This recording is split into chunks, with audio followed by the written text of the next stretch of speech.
So what was life like in the postbellum South, in the post-Civil War South? Blacks were promised the moon. Did they get anything at all? How much did life change? Slavery is done. No one owns other human beings. No one can sell your kids. But are the social structures so dramatically changed? Are they so significantly different? Who are you working for? Is it still white over black? Well, to a certain degree, things have changed. To a large degree, things remain the same. If you look at the chart, you will see that sharecropping in the South still maintains the social control, the economic control of white landowners and white citizens over blacks, their former slaves. You may not work for the same master that you had before, but you are definitely working for the same social class, including a few northerners who have moved down. If you look at sharecropping by county, you will see that it is still most of the same areas, the same black belt, that it had been before. Most of the same cotton growing regions are still the same sharecropping regions. And again, just as a quick reminder, sharecropping is tenant farming. But because there is almost no hard currency, no gold, no silver in the South, you are paying your owner, your landlord, no longer your master, your landlord. You're paying in a share of your crops, usually 50%. Then more of your crop would go to the merchant, who may or may not be, in fact, your landlord, to pay for seed, to pay for use of the tools, to rent a mule, etc. So you are still, to a very large degree, going to be controlled. The big plus for the freedmen is that they are not working in the gang system. They hate the gang system. They hate working in large groups on the land. Sharecropping is small family farms. You don't own the farm, but you and your immediate family work a small plot of land, and you are responsible for growing it. You're responsible for planting it. You're responsible for all of the time and all of the work. So there is a degree of control, but the opportunity to make a profit, the opportunity to eventually buy land, is just not there. This is voter participation in the South, black versus white. If you look in Texas in 1866, you will see it's 90% of the whites are voting, 10% of the blacks. Not a whole lot of help there. Arkansas, not great. Louisiana, it's about 50-50, one of the best states by far. Half of the blacks, half of the whites. Mississippi, it's mostly whites voting. Alabama, same thing. Georgia, same thing. South Carolina is the only exception to this rule. In South Carolina, more blacks are voting than whites. This is because so many whites have been disenfranchised, and because so many whites refuse to swear loyalty to the United States. Virginia, mostly whites voting.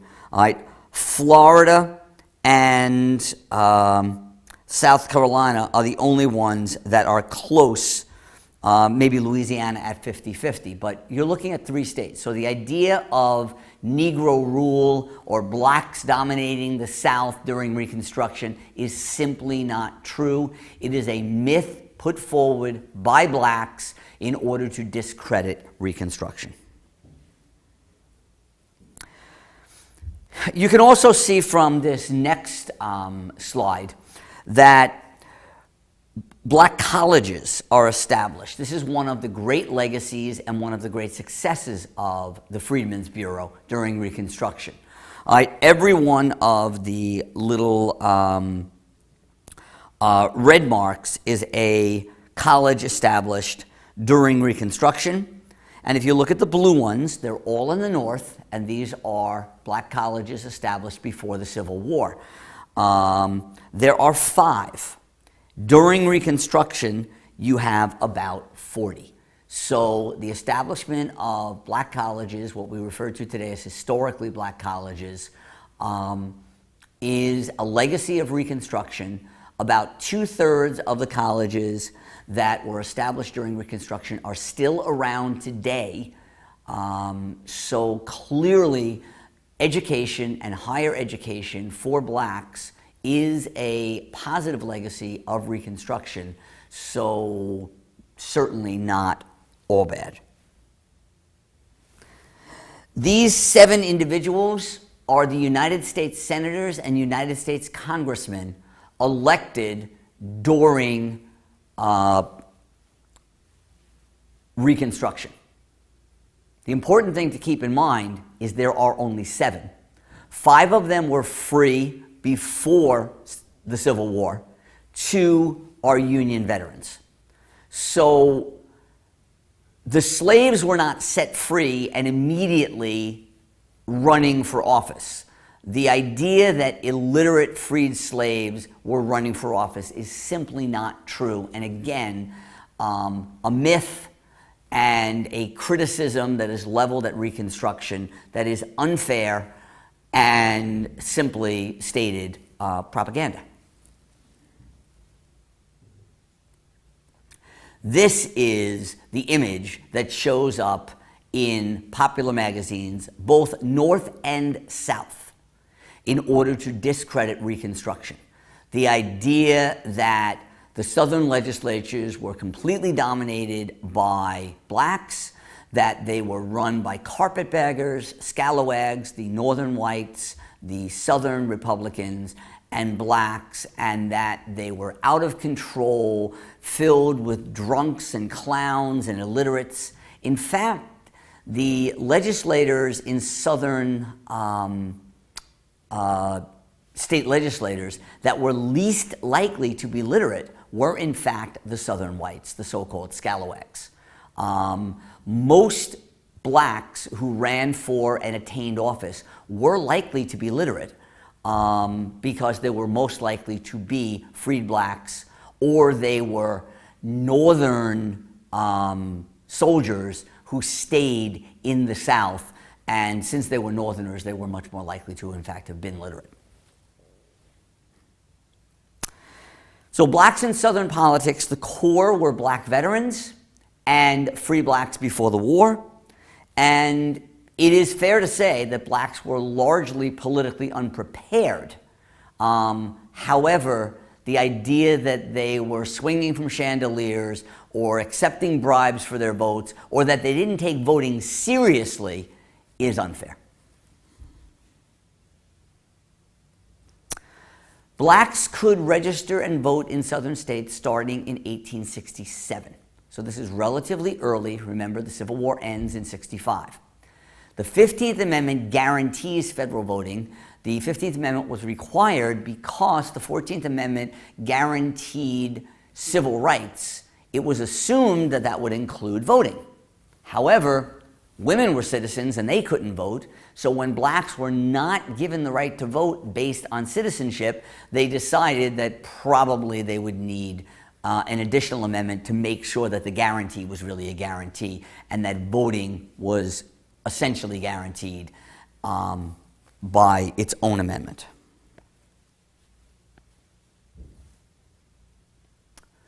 Here we have registration and voting. Probably more of what really happened, standing online, peacefully voting, dressing up to go and vote. Today we just sort of go and vote, whatever it is, and then if we're on the way to work, we're dressed for work. If we're not going to work, we're dressed in our sweatpants, etc. Going to vote was like going to Sunday church. It was an important thing and people dressed up for it. So the 15th Amendment is ratified in 1870. Remember, blacks are voting as early as 1867. Here's what it says. The right of citizens of the United States to vote shall not be denied or abridged by the United States or by any state on account of race, color, or previous condition of servitude. The thing to keep in mind is all of the voting amendments, the 15th, the 19th for women, the 26th for 18-year-olds. None of them say this person must be able to vote. They all say it cannot be denied by. So if you are black and you are a felon, if you are black and you are 16 years old, you can still be denied the right to vote because you're 16 years old. You can still be a woman and be denied the right to drive because you're 14 years old. Keep in mind, it's not a guarantee. It's just you can't be denied by the state, be denied by the federal government because of that one specific provision. That's the way they're phrased, and that's always the way they're phrased because it makes sense. Congress shall have the power to enforce the article by appropriate legislation. Congress has the right to make the states follow this constitutional provision, this constitutional amendment. Women's rights group are fuming. Why? Women fought hard for black emancipation. Women fought hard for the 14th Amendment. They were the foot soldiers of the abolition movement. And now they have not been given the right to vote. Why didn't the 15th Amendment give blacks the right to vote and women? Well, because their abolitionist husbands did not want women to vote. They believe that giving women the right to vote was just giving their husband another right to vote, because women, of course, will do exactly what their husbands say. That's not the way it has worked out now that women have got the right to vote, as any statistician or any person who knows women will know. However, women's rights groups who had fought so hard for this were very frustrated and were very divided about blacks getting the right to vote without women getting the right to vote.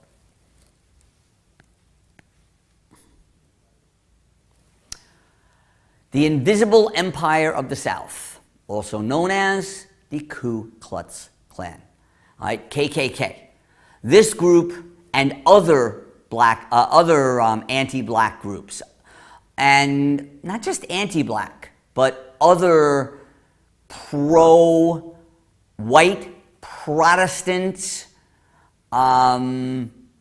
native-born supremacy groups. In the 1920s, the KKK was not terribly worried about blacks. They were anti-Italian, anti-Polish, anti-Catholic groups, also anti-Semitic groups. So the KKK was created in Stone Mountain, Georgia, to make sure that blacks did not exercise their rights, to make sure they were a docile labor force, to restore race relations just as they were before the Civil War without the actual slavery. They terrorized blacks in order to keep them from voting, in order to keep them from trying to go to school, etc., etc., etc. Grant, in one of the few really good things he did during his first administration, and again, being a military guy, he crushed the Klan. But because of the scandals and because he was distracted by other things, he lost interest or lost momentum, and the Klan came back with a vengeance in his second administration, and he couldn't do much about it. Lynching grew exponentially during the second Grant administration. Also during the first administration, although he targeted the Klan, there were lots of other more nebulous white supremacy groups, and not much was done about that.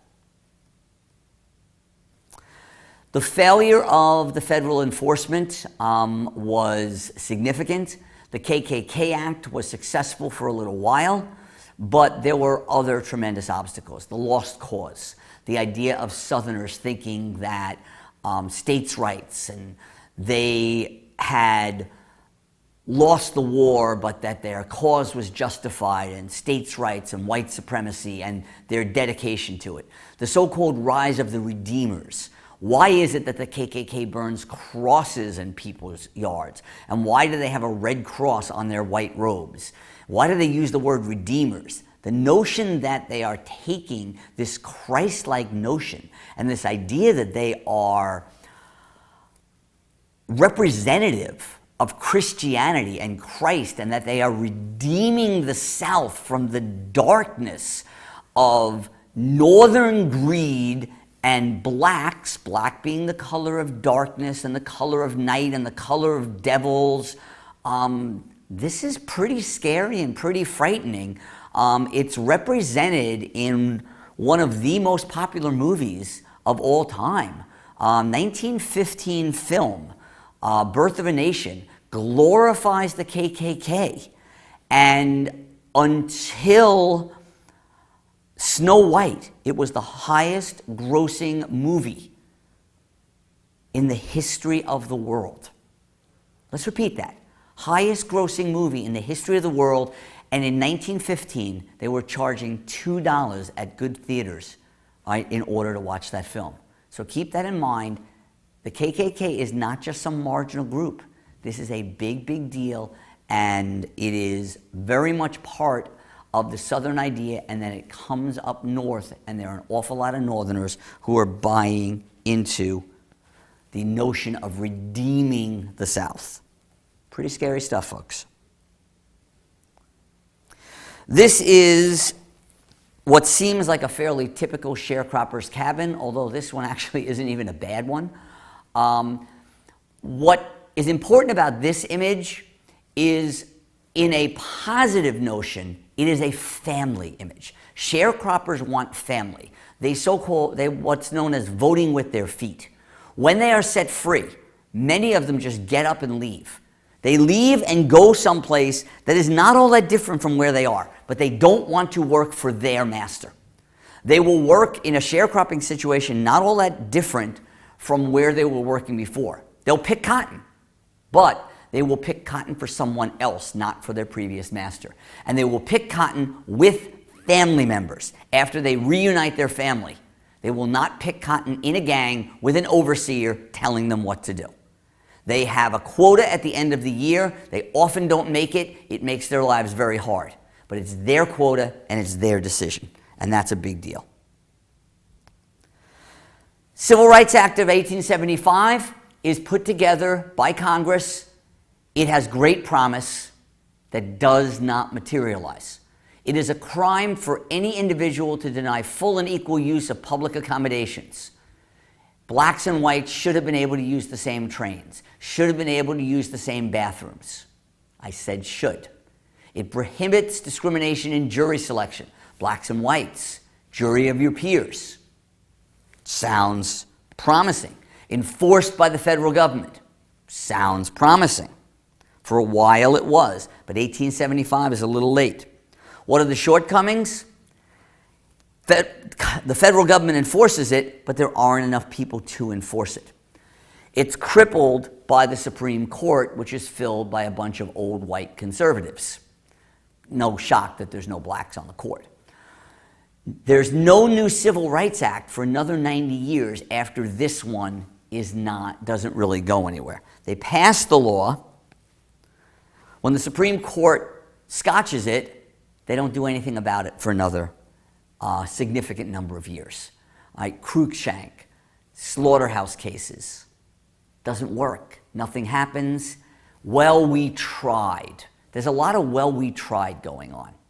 Reconstruction is not a failure because the 13th Amendment is passed, but 14th and 15th Amendment become the backbone of the civil rights movement in the 50s. Blacks develop a stronger sense and an ability to create family and independence. There's more of a sense of pride developed. And on top of that, you also have this idea of independence and freedom. But you're going to see Plessy versus Ferguson. You're going to see separate but equal. And you're going to see setbacks, major setbacks, as the North backs off and no longer supports it. Okay. Read. Questions? And I'll see you next time.